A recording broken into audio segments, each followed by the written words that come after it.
The last seed of Oakhaven was not a seed at all. It was a girl.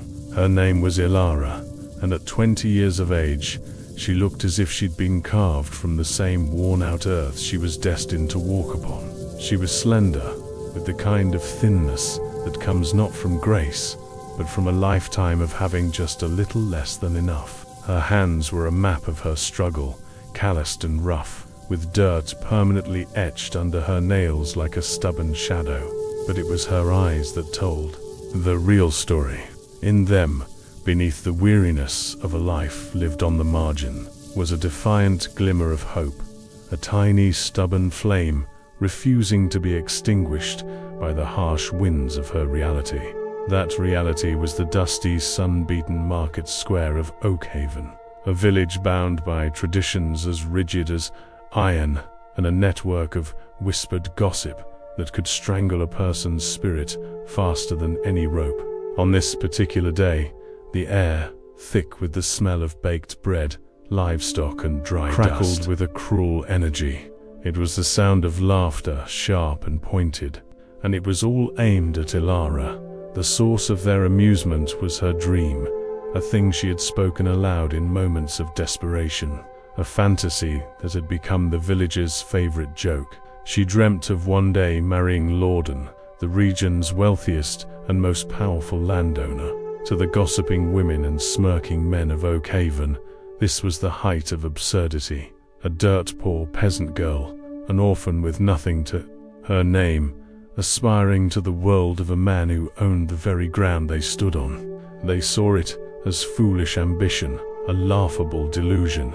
They did not see it for what it truly was, a desperate, clawing attempt to escape the suffocating grip of poverty, the same poverty that had stolen her parents and left her utterly alone. The jeers were a constant, humming torment, but they reached a piercing crescendo when a figure emerged from the heat haze at the edge of the square. It was Lorden himself, a stern, imposing man in his early 30s, mounted on a magnificent black stallion that seemed to drink the sunlight. His face looked as though it were carved from granite, all sharp angles and unyielding lines, and his presence alone was enough to silence the market's usual chatter. His shadow fell over Ilara, long and cold, like a death sentence being read aloud. For a moment she thought he would ride past, ignoring the whispers as he always did, leaving her to her humiliation. But he didn't. He reined his horse to a halt, the animal snorting impatiently, and dismounted with a slow, deliberate grace that held a universe of power. He walked toward her, the crowd parting before him like a tide receding from a cliff face. His boots made soft, heavy sounds in the thick dust. He stopped just a few feet from her, his height and broad shoulders blocking out the sun. His voice, when he finally spoke, was not a shout, but a low, cold thunder that seemed to vibrate in the very air. Around them, "You dream of my world?" he asked, his tone dripping with a calm, calculated disdain that was far more cutting than any yell. The crowd held its breath, leaning in, hungry for the spectacle. Lorden was not just acknowledging the rumors, he was feeding the fire, turning Ilara's private pain into a public theater of cruelty. He was about to make an example of her, to crush this tiny, ridiculous dream under the heel of his immense power. "You wish to share in the harvest of my labor," he continued, his eyes scanning her worn dress and dirt-stained hands with open contempt. "Then prove you can tame the most cursed part of it." A wicked, humorless smile touched his lips. "I give you the barren plot." A collective gasp rippled through the crowd. The barren plot was not just land. It was a local legend, a folk tale of failure. It was a patch of stone and dust on the edge of his property, where, it was said, nothing had grown for a century. It was a place where the earth itself had died. "Make it yield a single harvest by the season's end," Lorden commanded, his voice ringing with finality. "If you succeed, you will have my respect." He paused, letting the impossible weight of the word "if" settle upon her. If you fail, you will leave Oakhaven in shame, and you will never return. The world seemed to stop. The air was stolen from Ilara's lungs. This wasn't a challenge. It was a sentence of public exile, a cruel and elaborate game designed for one purpose: her utter complete humiliation.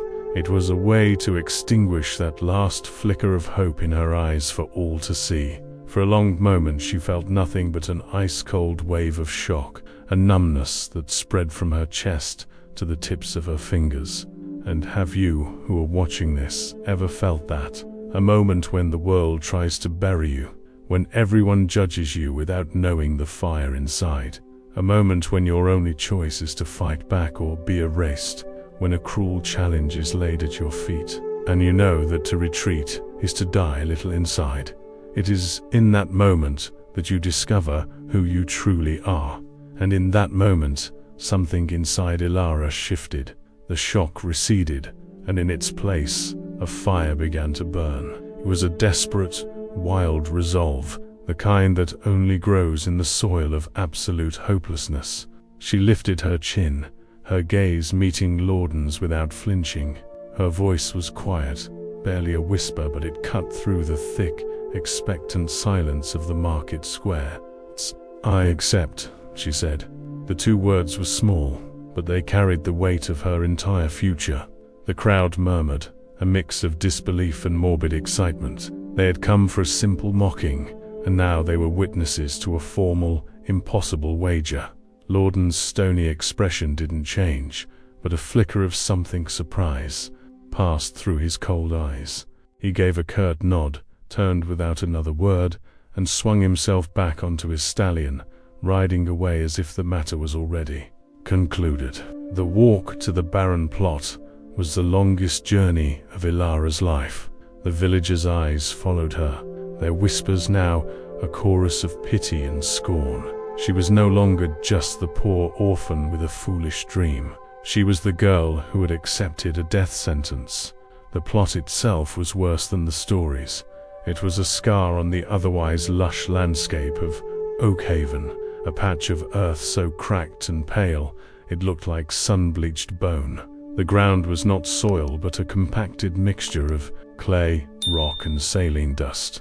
A few gnarled skeletal weeds clung to life here and there, a testament not to resilience but to the land's profound sickness. It was a graveyard of hope, a place where generations of seeds had come to die. As Ilara stepped onto the plot, the ground felt unnaturally hard beneath her thin shoes, as if she were walking on a tombstone. There was no scent of life, no smell of rich soil or growing things. There was only the dry, sterile scent of dust, a smell she knew all too well. It was the smell of poverty, of emptiness, of failure. She knelt down, her knees protesting against the sharp pebbles, and pressed her palm flat against the ground. It was warm from the relentless sun, but it was a dead warmth, like a body that had just lost its spirit. There was no give, no softness, no promise of life hidden beneath the surface. It was a solid, unyielding refusal. This was the symbol of her task. The very earth itself was her enemy, a wave of despair so powerful. It was nauseating, washed over her. The sheer impossibility of Lordan's challenge crashed down upon her. How could she, with no tools, no water to spare, no seeds worthy of such a fight, bring life from this place? The sun beat down on her back, a physical weight pushing her toward the dead earth. The distant laughter from the village seemed to echo in the desolate silence of the plot. She was utterly, terrifyingly alone, cast out and set against an unbeatable foe. For a moment she allowed her head to hang. The defiant fire from the marketplace reduced to a fragile ember, threatening to be snuffed out by the first gust of wind. But then, as she stared at the cracked, lifeless ground, a memory surfaced. It was faint, like a ghost's whisper, but it was there. The image of her father's hands. They were hands much like her own, calloused and stained, but they had been different. They had held a kind of magic. She remembered him crumbling soil between his fingers, smelling it, listening to it as if the earth spoke a language only he understood. He had taught her that no land is truly dead, only sleeping. Everything wants to live, Ilara. His voice echoed in her mind. You just have to find its heart. Her parents had been celebrated farmers, known for their ability to coax life from the most difficult soil.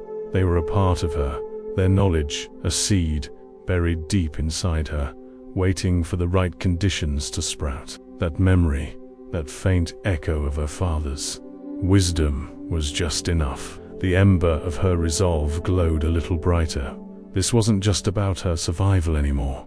It wasn't about Lorden or his cruel respect. This was about them. It was about proving that their knowledge, their legacy, had not died with them. It was about honoring the magic in their hands by finding it in her own. She looked up from the ground, her gaze sweeping across the desolate landscape, and for the first time, she saw it not as a graveyard, but as a battlefield. Her enemy was the dust, the stone, the sun, and the scorn of an entire village.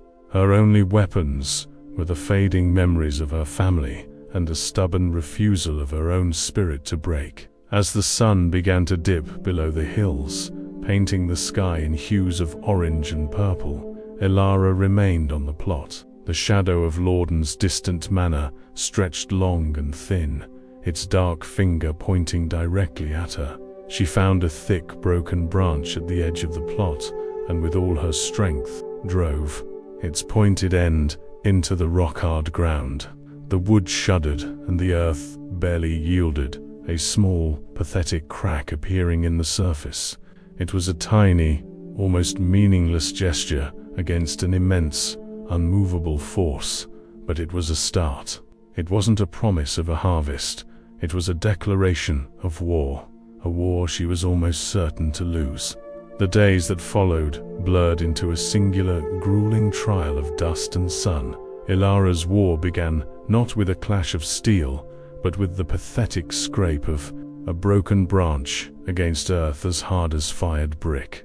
Every morning, before the sun had fully crested the hill, she was there, her thin frame a solitary silhouette against the pale, empty canvas of the plot. Her hands, already calloused from a life of labor, were soon raw, then bleeding as she clawed at the ground, trying to loosen the compacted soil one painful handful at a time. The work was a slow, agonizing torture. For every rock she managed to pry from the earth's grip, a dozen more seemed to surface. The dust, fine and acrid, coated her skin, her hair, and the back of her throat, a constant, gritty reminder of the land's sterility. It was a landscape of refusal, and with every fruitless effort, a piece of her resolve crumbled away, turning to dust just like the soil beneath her. It was in these moments of back-breaking, mind-numbing labor that the ghosts of her past began to visit. They came not as specters in the night, but as vivid, sun-drenched memories that ambushed, heard in the quiet desperation of the afternoon heat. As she pressed her bleeding palms against the dead ground, she could almost feel the ghost of a different kind of earth, the rich, dark loam of her family's old tenant farm. And with that feeling came the memory of her father's hands. His name was Kale, and his hands had been instruments of a quiet magic. They were broad and deeply lined, the nails permanently blackened with the lifeblood of the soil, but when he touched the earth, it was with the reverence of a priest at an altar. He would crumble a handful of dirt, bring it to his nose, and inhale its scent as if it were the finest perfume. He taught her that every plot of land had a story, a spirit, a secret rhythm. He believed the soil was not a thing to be conquered, but a partner to be understood. He would tell her, his voice low and steady, like the hum of the earth itself, that a farmer's greatest tool wasn't the plow, but patience. Her family had never been wealthy, not in the way Lorden was. They didn't own the ground they walked on, they merely borrowed it, paying a share of their harvest to Lorden's own father, a man even colder and more severe than his son. But what they lacked in coin, they possessed in a different kind of wealth. Their small farm, nestled in a gentle valley just beyond Oakhaven, had been a tapestry of life. The corn grew tall and sweet, the beans were plump, and the squashes were the color of the setting sun. Her mother, Lyra, had a gift for herbs and flowers, her small garden a riot of color and scent that seemed to defy the often harsh seasons. Ilara's childhood was painted with the colors of that life, the deep green of summer leaves, the earthy brown of tilled soil, the brilliant yellow of sunflowers turning their faces to the light. It was a life of hard work, yes, but it was a life of purpose, of connection, a life where every sunrise brought the promise of growth. This was the world she was truly fighting for. Villagers, in their cruel, simple gossip, believed she craved Lordan's gold, his fine clothes, his grand manor that loomed on the hill like a stone fortress. They could not understand. Her dream was not for a prince, but for a piece of that past. It was a desperate, clawing need to feel that living earth in her hands again, to smell the scent of rain on thirsty soil, to see a tiny green shoot push its way toward the sun and know that she had helped it. Marrying Lordan was simply the only path her desperate young mind could imagine to get there. It was a crude key for a lock she had no other way of opening. The barren plot, this cruel, impossible challenge, was in a strange way the first time anyone had offered her a key of her own, even if it was one designed to break in her hand. The memory of how it all ended was the cruelest ghost of all. It had started subtly, a strange pale mottling on the leaves of the corn, a faint, sour smell on the morning air that hadn't been there before. The blight. It moved with the speed of a phantom, a creeping, silent plague that turned their vibrant, living fields into a graveyard of withered stalks and blackened roots within a single season. Cale fought it with every ounce of his being. He used old remedies passed down from his father. He tried new ones whispered about in the market. He stayed up through the nights, walking the rows as if his sheer presence could will the sickness away. But the blight was relentless, a force of nature that cared nothing for the love and labor a man had poured into the soil. They lost everything. The harvest failed completely, and with it, their ability to pay the rent. The debt they owed to Lordan's father was a chain that tightened around them. But it was the death of his crops that truly broke Cale. He had seen himself as a steward of the land, and in his eyes, he had failed his most sacred duty. The light in his eyes dimmed. He would sit for hours, staring at the dead fields, his magical hands lying limp in his lap. He stopped eating. He stopped speaking. The village doctor said it was a fever, but Ilara knew the truth. Her father died of a broken heart, his spirit withering away just as his corn had. Lyra, her mother, held on for another winter, her grief a quiet, heavy blanket that smothered the last of her own fire. Without Cale, the farm was just a patch of dirt, and without the farm, she was a ghost haunting the memory of a life that was gone. She faded, succumbing to an illness that took root in her sorrow, and by the spring, Ilara was alone. The day the landlord's men came to evict her was cold and grey, the sky a merciless sheet of stone. She was just a girl, barely a woman, standing beside a small bundle of her parents' belongings as they changed the locks on the door of the only home she had ever known. The villagers watched from a distance, their faces a mixture of pity and a cold, superstitious fear. In Oakhaven, a failure like her family's was seen as more than just bad luck. It was a stain, a weakness of character, a kind of curse that others were afraid to touch, for fear it might be contagious. No one offered her a room. No one offered her a kind word. They simply watched as she, the last seed of a failed crop, was cast out onto the dusty road, left to fend for herself in a world that had already taken everything from her. Her life since then had been a patchwork of survival. She did odd jobs, mending clothes for the baker's wife, scrubbing floors at the tavern, sleeping in barns and sheds when the owners were kind, and in the woods when they were not. She lived on the scraps and fringes of the village, a constant, uncomfortable reminder of failure that everyone preferred to ignore. The whispers followed her everywhere. They said she was lazy, like her father who let the blight win.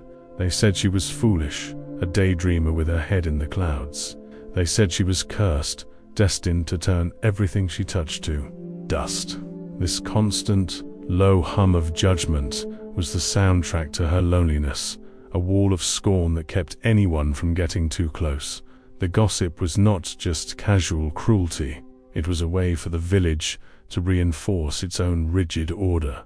In Oakhaven, you were what your family was, and her family was a memory of ruin. This was why Lorden's challenge, as sadistic as it was, had struck such a strange chord within her. For years, she had been defined by what her family had lost. The villagers saw her as the final withered leaf on a dead branch. But Lorden, in his arrogance, had given her a chance to be defined by something else, her own fight. He had drawn a line in the dust and dared her to cross it. He meant for it to be her final humiliation, a public spectacle of her inevitable failure. But he had unknowingly given her the one thing she hadn't had in years, a purpose. He had given her a battlefield, a place to face the ghosts of her past and the scorn of her present all at once.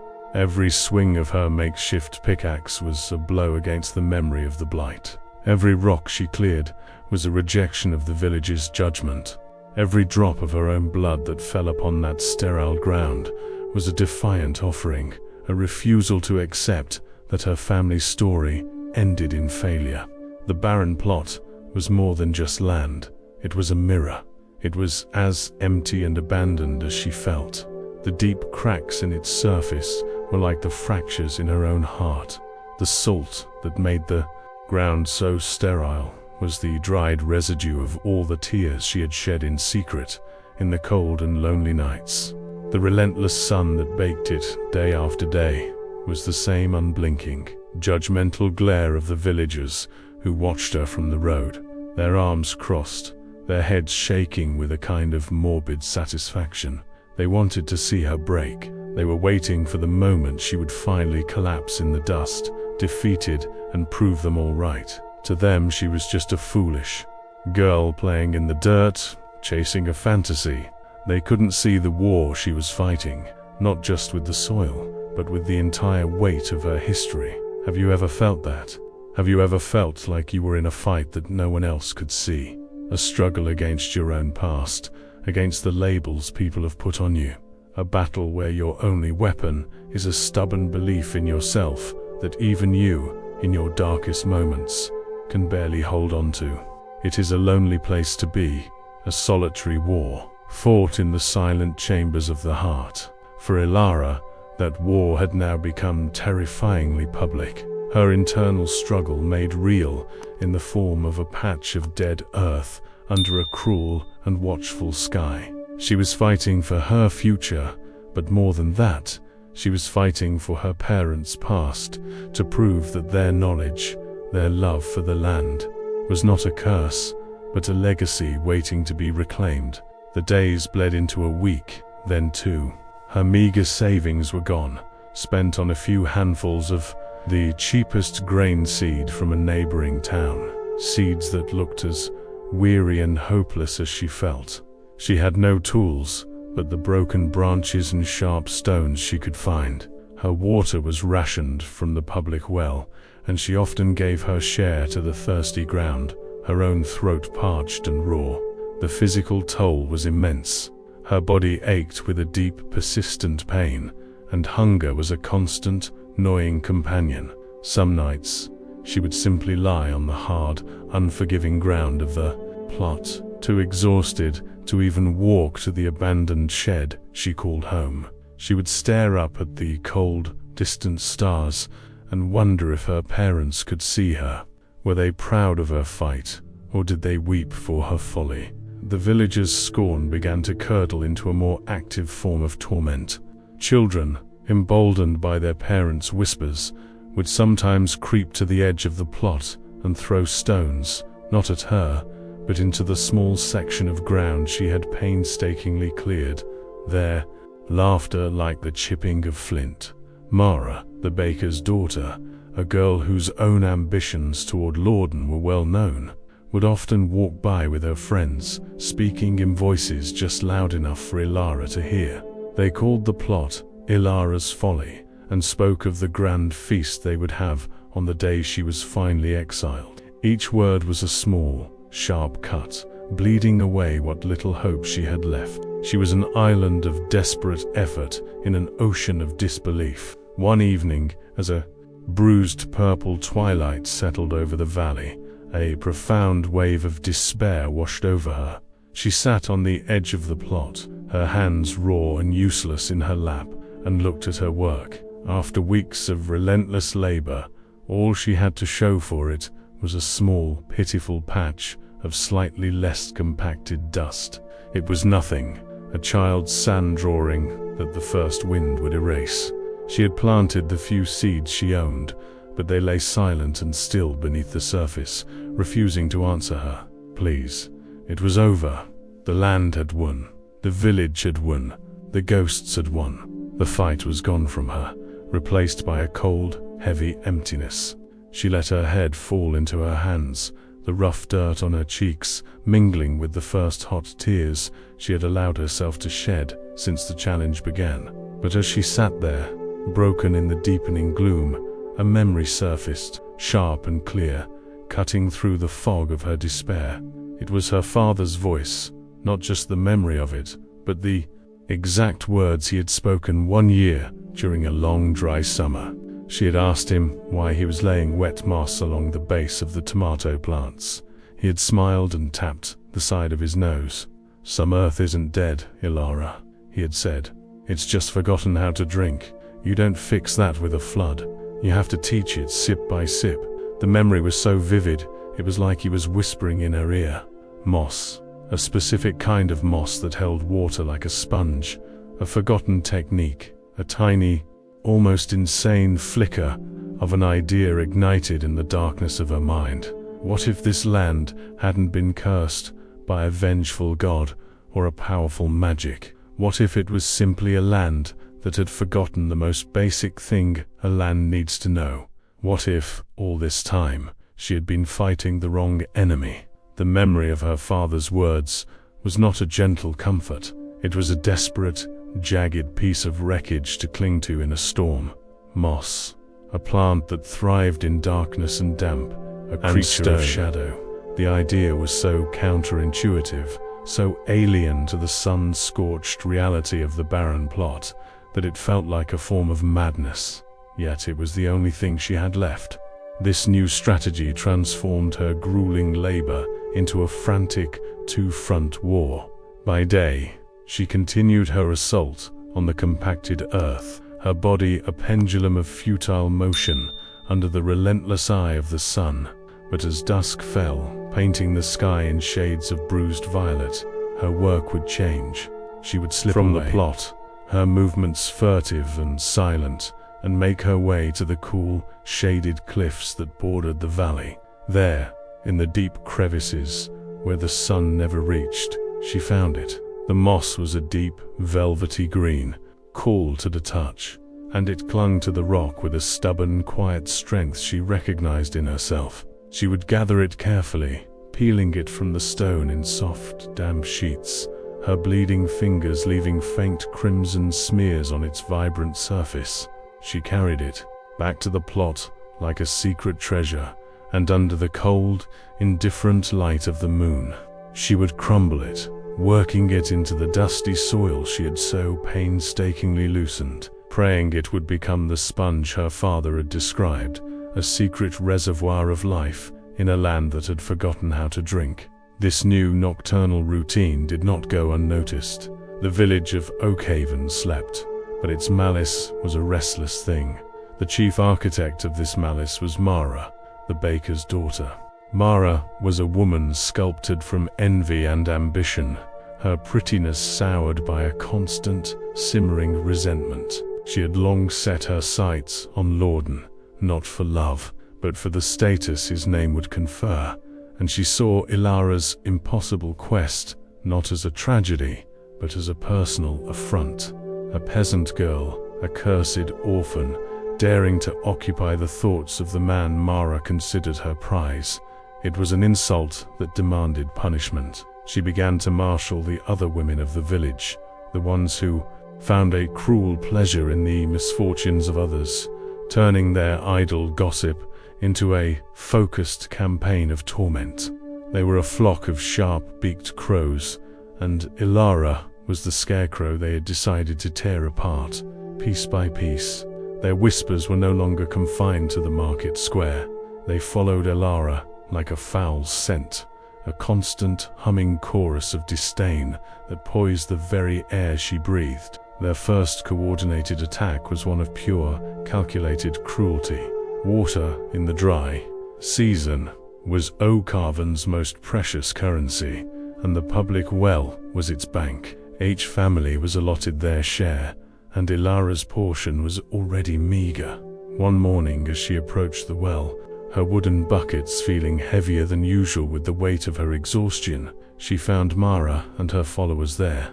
They stood in a silent, unmoving line, blocking her path. Mara held a ladle, and with a smile that was all teeth, she began to draw water, not for her family, but to pour it, slowly, deliberately, onto the dusty ground at her feet. One by one, the other women did the same, a silent, wasteful ritual designed for an audience of one. They were spilling life onto the dead earth, mocking Ilara's desperate attempts to do the very same thing. No words were spoken, none were needed. The message was as clear as the wasted water pooling in the dust. You are not welcome here. Your thirst does not matter. Your struggle is our entertainment. Ilara stood frozen, the injustice, physical blow that stole her breath. She turned and walked away, her buckets empty, the sound of their stifled laughter a hot poker against her back. That day, the moss and the silent seeds went thirsty, and so did she. From his manor on the hill, a fortress of cold stone and dark windows, Lorden watched. He would stand at a high window, a solitary, imposing figure, his face an unreadable mask of granite. He watched her toil in the sun. He watched her creep toward the women at the well turn her away. His silence was a unique and terrible form of cruelty. It was not the active, spiteful torment of Mara, but a cold, detached observation that was somehow worse. He had set the trial in motion, and now he observed its effects with the dispassionate curiosity of a scientist studying a dying insect. His gaze was a constant pressure, a weight on her shoulders that was as real as the sun. It made her feel small, insignificant, a piece in a game whose rules she didn't understand. Did he feel a flicker of pity, a hint of respect for her tenacity?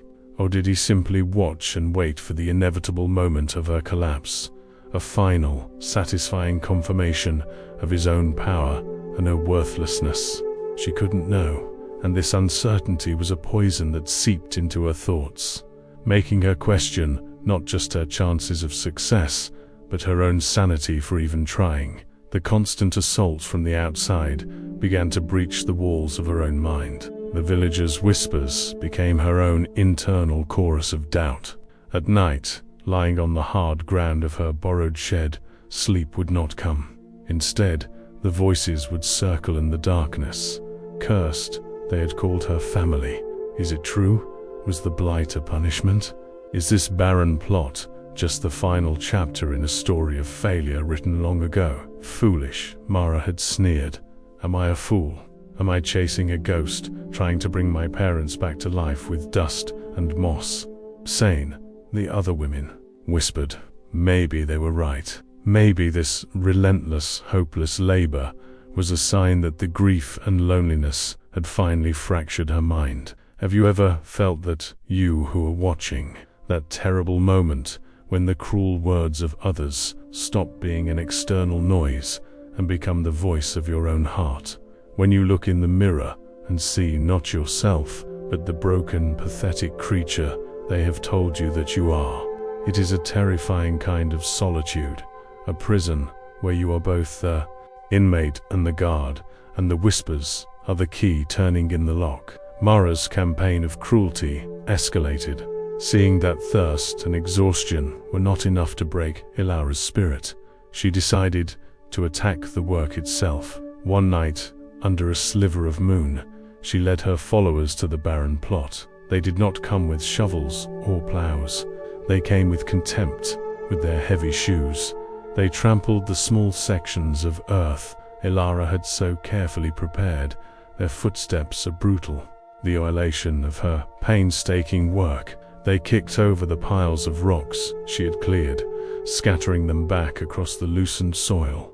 They found the small clay pot where she kept her precious handful of seeds and smashed it, grinding the potential for life into the sterile dust with their heels.